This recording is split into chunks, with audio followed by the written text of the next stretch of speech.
शिव ही सत्य है, शिव अनंत है, शिव अनादि है, शिव भगवंत है, शिव ओंकार है, शिव ब्रह्मा है, शिव शक्ति है, शिव भक्ति है। मेरे प्यारे बच्चे, आज तुम्हें तुम्हारे महादेव जी ऐसा संदेश देने आए हैं जिसे सुनकर तुम्हारा जीवन खुशियों से भर जाएगा। मेरे बच्चे, जो मेरे इस संदेश को लाइक करेगा और कमेंट में ओम नमः शिवाय लिखेगा, उसकी सारी मनोकामनाएं, कुछ भी इच्छाएं हो, उसे स्वयं मैं पूर्ण करूंगा और मेरा आशीर्वाद तुम पर और तुम्हारे परिवार पर सदैव रहेगा। जी हाँ मेरे बच्चे, यह बिल्कुल सच है। इस संदेश में जो है वह सारी बातों में सच्चाई है, इसलिए इसे पूरा देखें, बीच में छोड़कर जाने की गलती ना करें। ओम नमः शिवाय। मेरे बच्चे, तुम पहले बहुत परेशान रहते थे, तुम्हें समझ में नहीं आता था कि महादेव जी मेरे रिश्ते क्यों खराब हो रहे हैं। तुम्हारे रिश्तों के खराब होने के पीछे इस व्यक्ति का बहुत बड़ा हाथ था मेरे बच्चे, पर अब इसके मुंह से अच्छाई का मुखौटा उतरने वाला है और एक एक करके इसके सारे काले कारनामे, सारे पाप षड्यंत्र लोगों के सामने आएंगे। उसकी रची हर चाल नाकामयाब होगी और वह अपने ही बिछाए जाल में फंसने वाला है।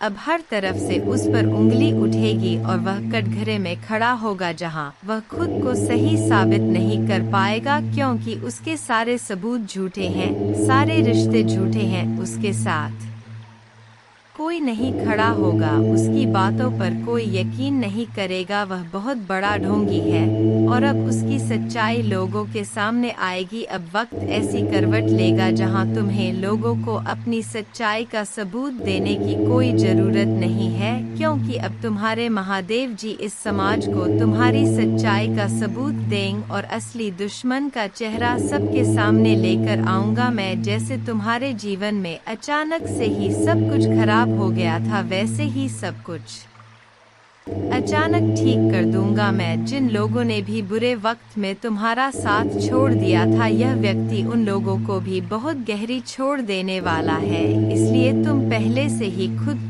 को इन लोगों से दूर कर लो। अब तुम सोचोगे कि महादेव जी कौन है, यह लोग कहीं जान अनजाने में मैं किसी को तकलीफ ना पहुंचा दूं, किसी निर्दोष की भावनाओं को ठेस ना पहुंचा दूं। मेरे बच्चे, तुम्हारी अंतरात्मा बहुत अच्छे से जानती है कि वह लोग कौन हैं जो तुम्हारा अच्छा नहीं सोचते हैं। तुम्हें यह बहुत अच्छे से पता है कि यह लोग बहुत दिखावा करते हैं, तुमसे गले लग के रोते हैं, तुम्हारे सामने ऐसा बर्ताव करते हैं जैसे उन्हें तुम्हारी कितनी चिंता हो और अपनी की गलती का कितना अफसोस है। लेकिन तुम्हें भी पता है कि यह सब बस उनका खेल है, सब कुछ बस एक छलावा है, क्योंकि तुमने खुद इन लोगों का झूठ कितनी बार पकड़ा है और कितनी बार इनके मुखौटे के पीछे छुपे असली इंसान को देखा है। लेकिन अब वक्त आ गया है कि तुम इन लोगों से थोड़ी दूरी बनाकर रखो, थोड़ी शक्ति से पेश आओ, क्योंकि जैसे रावण को कंस को अपनी मृत्यु से पहले ही अपने अंत का आभास हो गया था, वैसे ही इस व्यक्ति को भी आभास हो रहा है किसके खेल का पर्दाफाश होने वाला है। अब यह तुम्हारे सामने बहुत अच्छा बनने की कोशिश करेगा, तुमसे प्रेम करने का दिखावा करेगा, तुम्हारा शुभ चिंतक होने का दिखावा करेगा। वह चाहता है कि तुम उसके गवाह बन जाओ, उसके वकील बन जाओ और लोगों के सामने उसकी दलील पेश करो, क्योंकि लोग तुम्हारी बातों पर यकीन कर लेंगे, वह उसकी बातों पर कभी यकीन नहीं करेंगे। वह आज भी अपना स्वार्थ देखकर तुम्हारे पास आएगा, क्योंकि उसे पता है तुम उसके भयावह अंत से उसे बचा लोगे। तुम्हारा दिल पिघल जाएगा, उसके आंसुओं पर कुछ भी हो जाए तुम उसका दर्द नहीं देख सकते हो, क्योंकि वह है तो तुम्हारा अपना ही। लेकिन अब तुम उसके और उसके बुरे कर्मों के बीच में मत आना मेरे बच्चे, अब तुमसे मत बचाना, क्योंकि वह सिर्फ तुम्हारी अच्छाई का फायदा उठा रहा है। उसके दिल में तुम्हारे लिए कोई प्रेम नहीं है, कोई सम्मान नहीं है और इस बार उसे दंड मिलना जरूरी है। और यह तभी होगा जब तुम उसकी माया की इस दुनिया से बाहर निकलोगे तुम उसका साथ छोड़ दोगे, तुम उसे आईना दिखाओगे, तुम्हें अपने दिल पर पत्थर रखकर उससे मुंह मोड़ना होगा। इस बार उसके झूठे आंसुओं को मत पूछना, क्योंकि उसका यह भ्रम, उसका यह घमंड तभी टूटेगा जब लोगों के सामने उसकी सच्चाई आएगी और लोग उसकी निंदा करेंगे, उससे दूर जाएंगे उसके इस झूठ के चंगुल से। जब लोग बाहर निकलेंगे तभी लोगों को तुम्हारी सच्चाई दिखेगी और यह समझ में आएगा कि कौन सही है और कौन गलत। उसे आईना दिखाना बहुत जरूरी है मेरे बच्चे, और समाज के लिए भी बहुत जरूरी है कि लोग उसके अंदर छुपे शैतान को पहचाने ने, ताकि वह फिर कभी किसी निर्दोष के साथ वह सब ना कर सके जो उसने तुम्हारे साथ किया है। फिर से वह किसी और को प्रताड़ित ना कर सके, फिर से वह किसी और की आंखों में आंसू ना ला पाए, किसी को बदनाम ना करे, बेवजह किसी को इतना कष्ट ना दे। अब वक्त आ गया है कि उसके चेहरे से अच्छाई का यह मुखौटा उतरेगा और उसके भीतर छुपे शैतान को दुनिया देखेगी। सबको पता चलेगा कि वह अंदर से कितना मलिन व्यक्ति है और कितना बुरा सोचता है। दूसरा, वह कभी भी भगवान का सच्चा भक्त हो ही नहीं सकता। ऐसा कोई भी व्यक्ति जो दूसरों की आंखों में आंसू लाकर हंसता है, कभी भगवान का सच्चा भक्त नहीं हो सकता। अब तुम्हारी सच्चाई की जीत होगी तुम्हारे दिल में, इस व्यक्ति के लिए जो प्रेम है, जो मोह है, अपनेपन का लगाव है। तुम्हें उसे पीछे छोड़कर सच्चाई और सही का साथ देना होगा। मेरे बच्चे, वह खुद को ईश्वर समझने लगा है, खुद को भगवान से भी ऊपर रखता है। उसके मन में वहम इसलिए है क्योंकि उसके हिसाब से अगर ईश्वर होते तो उसे सजा मिलती। उसको बहुत घमंड है कि कोई भी व्यक्ति उसका कुछ नहीं बिगाड़ सकता। कलयुग बुराई का युग है और उसने बुरी शक्तियों को वश में कर रखा है। अब कोई भी उसका कुछ नहीं बिगाड़ सकता, क्योंकि वह इन शक्तियों से जो कराना चाहता है वह करा सकता है, जिसे रुलाना चाहता है उसे रुला सकता है। लोगों को तकलीफ देख नीचे गिरा के ही वह सबसे ऊंचे शिखर पर जा बैठेगा और सब बस चुपचाप देखेंगे। उसके अंदर इतना घमंड आ गया है। तुम तो इस व्यक्ति से लड़ के बहस करके समझा के थक चुके हो, हर तरीका अपना लिया तुमने, पर यह शैतान कभी गलत करने से बाज नहीं आया। अब तुमने सब कुछ मुझ पर छोड़ दिया है और अब बस मेरे न्याय का इंतजार है तुम्हें। जैसे उसे अपनी तंत्र विद्या और नकारात्मक ऊर्जा पर यकीन है, उससे 1000 गुना ज्यादा यकीन तुम्हें अपने महादेव जी पर है। तुम्हें पता है कि जब कलयुग में पाप की अति हो जाएगी तो भगवान स्वयं आएंगे। कलयुग में ही भगवान को पाना सबसे ज्यादा आसान है, क्योंकि इस युग में तो भगवान सिर्फ नाम जब से मिल जाते हैं। और युग कोई भी हो मेरे बच्चे, पापी कितना भी बड़ा शक्तिशाली हो, उसके पापों की सजा उसे जरूर मिलती है। तो मेरे भक्त नहीं हो, मेरी संतान हो, मेरे बच्चे हो, और जो भी बच्चा मेरे सामने रोता है, मुझे पुकारता है, वह मेरी संतान है। इससे भी बड़े तंत्र विद्या के साधक मेरे पैरों में पड़े होते हैं। तंत्र विद्या की सिद्धि भी महादेव जी की आज्ञा के बिना नहीं मिल सकती। तुम्हें तो खुश होना चाहिए कि वह व्यक्ति इतना गंदा सोच सकता है। मेरी भक्ति करके वह आज मुझे ये आंखें दिखा रहा है, उसकी आंखों से आंसू भी नहीं निकलेंगे। ऐसी स्थिति कर दूंगा मैं उसकी। तुमने बहुत बर्दाश्त कर लिया मेरे बच्चे, उसका भविष्य अंधेरे में डूब जाएगा। उसने अपनी शक्तियों का बहुत गलत फायदा उठाया है। उसने तुम्हारे बहुत सारे रिश्ते तोड़ दिए, अब तो यह अपने अपनों को भी नहीं छोड़ रहा है। उसने शुरू से मेरी भक्ति की थी और पिछले जन्मों के अच्छे कर्मों का बहुत फल मिल गया उसे। अब उसके सारे पुण्य कर्म का फल खत्म होने वाला है और अब वह वक्त आएगा, वह न्याय मिलेगा तुम्हें, जिसका तुमने बहुत इंतजार किया। उसने ना खुद तुमसे अपना निभाया और ना दूसरों को निभाने दिया, उसकी वजह से तुम्हारी ऊर्जा इतनी डाउन हो गई कि तुम ना कोई निर्णय ले पा रहे हो, ना करियर में, ना जीवन में। तुम्हारा कहीं भी मन नहीं लगता, तुम कहीं भी ध्यान नहीं लगा पा रहे हो। उसने तुम्हें हर तरफ से तोड़ने की कोशिश की है, लेकिन तुम्हें कोई गिरा नहीं सकता मेरे बच्चे। उसकी भक्ति दिखावा थी, लेकिन तुम्हारी भक्ति ही तुम्हारी सबसे बड़ी ताकत है। अपनी भक्ति के सहारे ही तुम अब तक जी रहे हो, सांस ले रहे हो और हर लड़ाई को लड़ रहे हो। उसे लगता है कि उसकी विद्या को कोई पराजित नहीं कर सकता। अभी बस उसका अच्छा समय चल रहा है, जब उसे उसके महादेव जी पिता के अपने पुरखों के अच्छे कर्मों का फल मिल रहा है। लेकिन अच्छे समय में घमंड और पापी व्यक्ति और भी पाप करते हैं। वह यह भूल जाते हैं कि उनके अच्छे वक्त के कर्म ही उनका भविष्य लिख रहे हैं। अब काली उसका काल लिखेगी, हर रोज हर सेकंड उसे उसके घमंड, उसके पाप की गिनती कराऊंगा। उसने मेरी भक्ति का दिखा करके बहुत लोगों को रुलाया है और इस पाप की, इस छल की कोई माफी नहीं है। अगर मैंने उसे माफ कर दिया तो लोग मेरी भक्ति करना छोड़ देंगे, मुझ पर यकीन करना छोड़ देंगे। इसीलिए उसे दंड देना जरूरी है, तुम्हारे साथ न्याय करना बहुत जरूरी है मेरे बच्चे। उसे उसकी असली जगह दिखाना जरूरी है कि मेरे भक्त ऐसे नहीं होते हैं। वह मेरी विद्या का, मेरी शक्तियों का गलत प्रयोग नहीं करते हैं। किसी और को तकलीफ देने के लिए मेरी भक्ति कभी नहीं करते हैं।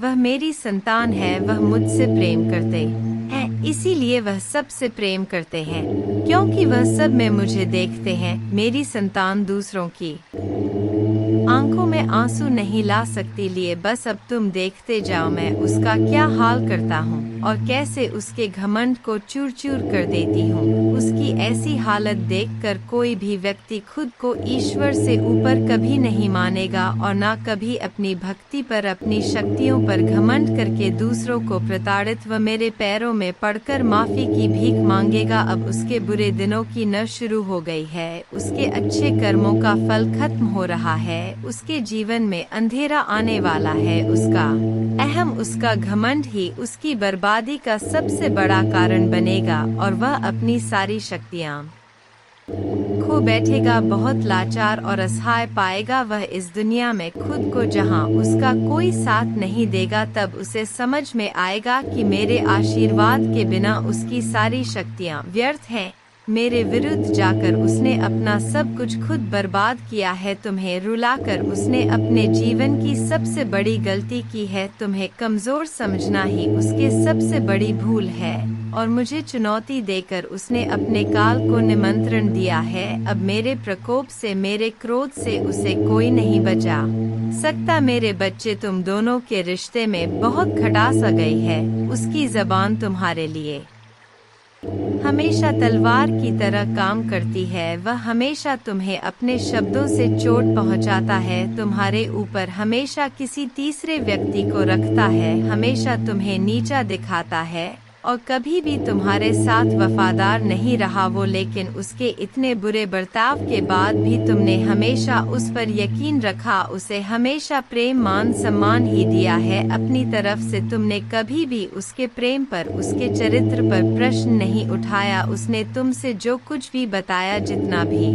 बताया, तुमने सब कुछ सुना और आंख बंद करके यकीन कर लिया। तुम रिश्तों में दिमाग नहीं लगाते हो। मेरे बच्चे, किसी के खिलाफ मन में दुश्मनी नहीं रखते हो। अगर तुम्हें किसी की दुश्मनी नहीं रखते हो, अगर तुम्हें किसी की भी बात बुरी लगती है तो तुम उसी वक्त उस व्यक्ति को वह बात बोल देते हो, चाहे वह बात लाख कड़वी हो। तुम्हें झुकने में भी कोई शर्म नहीं आती। अगर तुम गलत हो या तुमने किसी के बारे में गलत सोचा और वह व्यक्ति वैसा नहीं था तो तुम उससे माफी मांगने में भी नहीं कतराते और रिश्तों की यह पारदर्शिता तुम सामने वाले से भी उम्मीद रखते हो। लेकिन यह व्यक्ति हमेशा हर बात में तुमसे झूठ बोलता है। तुमसे बोलता तो बहुत कुछ है, बहुत बड़ी बड़ी बातें करता है, लेकिन उसका बर्ताव ऐसा नहीं है। वह तुम्हारे साथ हमेशा ऐसे बर्ताव करता है जैसे उसके जीवन में तुम्हारी कोई कदर नहीं है, कोई अहमियत नहीं है तुम्हारी। अब तुम्हें समझ में आ गया है, तुम्हें कभी भी इस व्यक्ति पर यकीन नहीं करना चाहिए था। एक एक करके उसके सारे झूठ तुम्हारे सामने आ रहे हैं, पर वह इतना बेशर्म है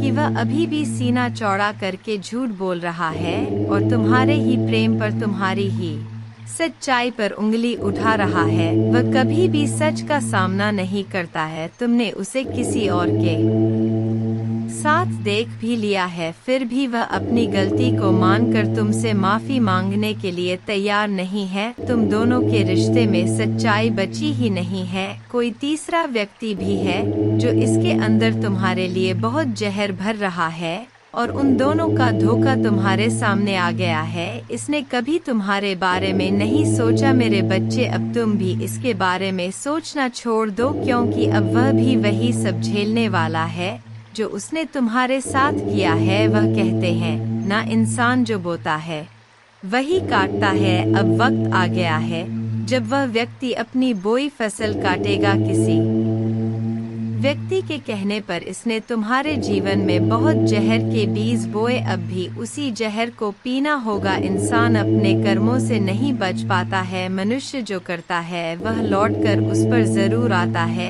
अब उसे तोहफे के रूप में वह दर्द दूंगा मैं जो उसने तुम्हें दिया। अब उसे खुद को और अपनी सोच को बदलना ही होगा। तुम्हारे खिलाफ उठाए हर कदम, तुम्हारे साथ किए हर बुरे बर्ताव का अफसोस होगा उसे। वह अब खुद को बदलना चाहता है, अपनी गलतियों को बदलना चाहता है। आज वह अपने आप को पूरी दुनिया में अकेला महसूस कर रहा है। उसको यह एहसास हो रहा है कि तुम रुलाकर, तुमसे झूठ बोलकर, तुम्हें धोखा देकर उसे जो खुशी मिली वह खुशी ही उसका सब कुछ छीन रही है। वह लोग जिसके कहने पर, जिनके लिए उसने तुम्हें अपमानित किया था, उन लोगों ने ही उससे उसका सब कुछ छीन लिया, उसे बर्बाद कर दिया। अपराजित करने के अलावा उसके पास कोई और रास्ता नहीं है। लेकिन वह कितना भी रोले, अतीत में जाकर तुम्हें दिए जख्म नहीं भर सकता। उसे भी पता है उसके पश्चाताप से उसके किए पाप धुलने वाले नहीं है। अब रोने और तड़पने के अलावा उसके पास कुछ बचा नहीं है, क्योंकि उसने अपने हाथों से, अपने कर्मों से अपना हंस खेलता हुआ प्यारा संसार उजाड़ दिया। अब उसका जीवन वीराना हो गया है। जिस अंधेरे में वह अकेले भटक रहा है, तो अब वह तुम्हें अपने जीवन में वापस लाना चाहता है। मेरे बच्चे, साल के साथ साथ तुम अपने जीवन में बहुत कुछ पीछे छोड़ चुके हो। अब तुम्हें अपना समय और बर्बाद नहीं करना है और ना लोगों के पीछे भागना है। तुम्हें अपने जीवन की और अपनी अहमियत समझ में आ गई है। तुम उत्साह से भर गए हो और तुम्हारा मन कुछ भी कर गुजरने को तैयार है। तुम 24 घंटे मेहनत करने के लिए भी तैयार हो, क्योंकि तुम्हें किसी भी हाल में अब बस लोगों के मुंह बंद करने हैं और उनके मुंह पर तमाचा सिर्फ तुम्हारी कामयाबी, सिर्फ तुम्हारी सफलता से ही पड़ेगा। पिछले कुछ सालों में तुम बहुत परेशान रहे हो मेरे बच्चे, फिर चाहे वह तुम्हारे रिश्ते हो, तुम्हारी आर्थिक स्थिति हो या तुम्हारा स्वास्थ्य हो, अपने जीवन के हर क्षेत्र में तुम बहुत परेशान रहे हो, बहुत रोए हो, बहुत लाचार महसूस किया है तुमने खुद को। पर अब तुमने ठान लिया है कि तुम और नहीं रोगे, ना अपनी भावनाओं को खुद पर हावी होने दोगे। अब तुम सबको मुंह तोड़ जवाब दोगे और तुमने ठान लिया है कि तुम किसी भी हाल में झुकोगे नहीं। तुम अपने अतीत को, अपने दुख को, अपने करियर के सामने नहीं आने दोगे। तुम्हारा यह खुद से वादा है कि महादेव जी इस साल आपको मुझ पर बहुत प्राउड होगा, बहुत गर्व महसूस होगा आपको मुझ पर। यह मेरा वादा है। लोगों ने हर हद पार कर दी, महादेव जी मुझे तोड़ दिया, लेकिन ऐसे लोग, ऐसे डरपोक जो हमेशा पीठ पीछे वार करते हैं, ऐसे कायर से डरने वाला नहीं हूँ मैं, और न ऐसे लोग आपकी संतान को तोड़ सकते हैं। महादेव जी मुझे तो हंसी आती है कि मैंने कैसे लोगों के पीछे अपना इतना समय व्यर्थ किया, पर अब और नहीं, अब मेरा वक्त आ गया है। तुम्हारे लिए यह पूरी दुनिया है। मेरे बच्चे, तुम व्यर्थ ही कुछ लोगों की बातों को, उनके बुरे कर्मों को दिल से लगाकर बैठे थे। यह ब्रह्मांड इंतजार कर रहा है कब तुम खुद को पहचान कर अपनी सफलता को पाओगे। लोग आज भी तुम्हें बार बार अतीत की याद दिलाएंगे, लेकिन अब भटकना मत। तुम अपने जीवन की सबसे ऊंची चोटी पर चढ़ने वाले हो, और उस चोटी पर चढ़ने के लिए तुम्हें अपने कंधे से इस अनचाहे बोझ को पीछे छोड़ना होगा, तभी तुम उस ऊंचाई पर पहुंच पाओगे। इस रास्ते में कुछ लोग तुम हारा साथ छोड़ देंगे, तो इसमें उनका ही घाटा है, क्योंकि उनकी किस्मत में नहीं लिखा है और ना उनके सपने इतने बड़े हैं।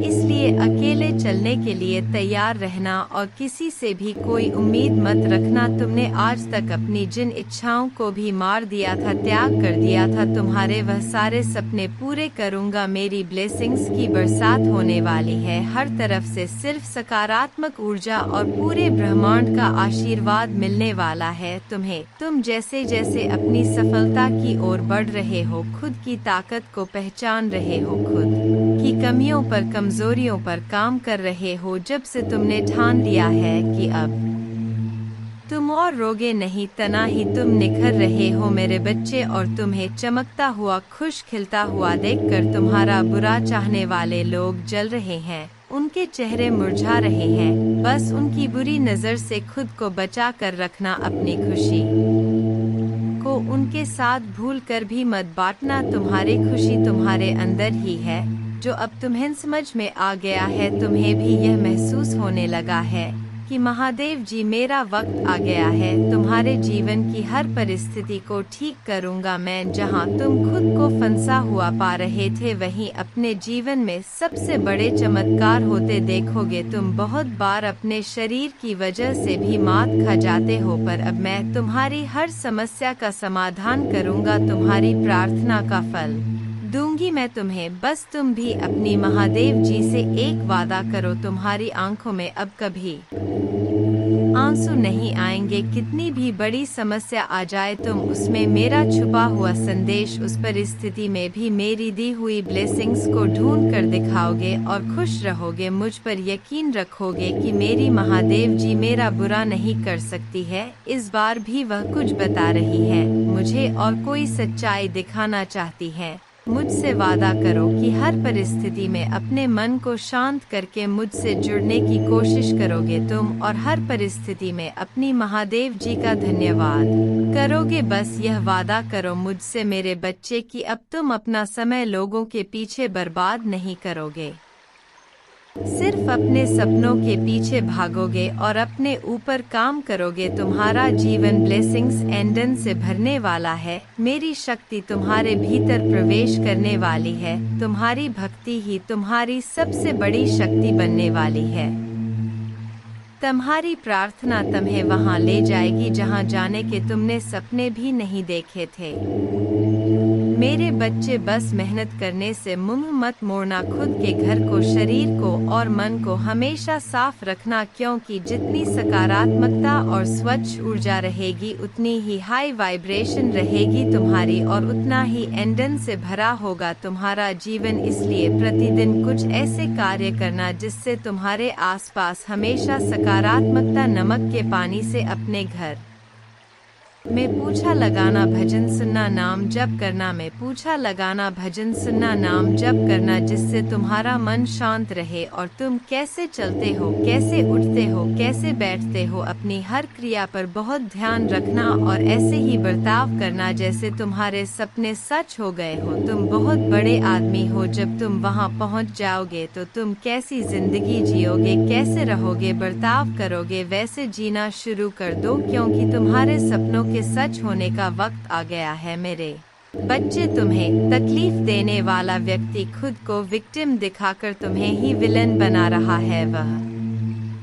लोगों के सामने तुम्हें एक शैतान के रूप में दिखा रहा है और झूठे आंसू बहाकर लोगों की सिंपैथी बटोर रहा है। तुमने एक वक्त पर इस इंसान पर बहुत यकीन किया था, तुम भी इसकी बातों में आ जाते थे। यह व्यक्ति का कहानियां ही ऐसी सुनाता है, ऐसा खेल रचता है, इतना बेचारा बनता है जैसे इससे ज्यादा सीधा व्यक्ति कोई इस दुनिया में है ही नहीं। मुंह में राम बगल में छुरी वाला हाल है। इसका भगवान की बातें करेगा लेकिन मन शैतान वाला है, जो हमेशा सिर्फ दूसरों का बुरा सोचता है, लोगों को रुलाने में, उन्हें अपमानित करने में इसे सबसे ज्यादा मजा आता है। तुम्हारे बुरे वक्त में इस व्यक्ति का असली चेहरा तुम्हारे सामने आया था। ओम नमः। और हाँ, इस श्लोक का जाप करें।